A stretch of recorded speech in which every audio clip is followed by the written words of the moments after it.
हाम्रो बालनजी लगायत उहाँको सरकार सचिएर अगाडि बढ्दाखेरि राम्रो हुन्छ, होइन भने गरिबलाई रुवाएर कुनै पनि शासकलाई फलिफाप भएको छैन संसारमा है। गरिबलाई रुवाएर के तपाईँको छैन बहादुरी हो? त्यो सरकारले सक्छ भने सिमानामा गएर गरोस् न, 2000 जना तपाईँको छैन होइन प्रहरी पठाएर देखाओस् न त्यहाँ।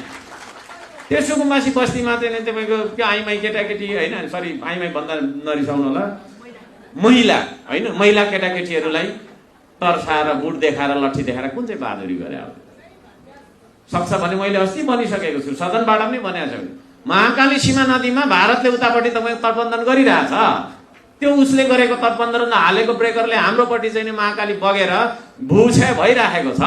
त्यही भूक्षयले गर्दाखेरि तपाईँ बाटो बनेको छैन, त्यहाँतिर चाहिँ एकछिन नचियाउने, त्यहाँ चियाउने डराउने, अनि यहाँनिर चाहिँ घडाप घडाप घडाप घडाप। कसले किनिदिएको बन्दुक हो त्यो? कसले किनिदिएको लट्ठी हो त्यो? कसले किनिदिएको बुट हो त्यो? जनताको करबाट किनेको होइन। यो कुरा बिर्सिनु हुँदैन है।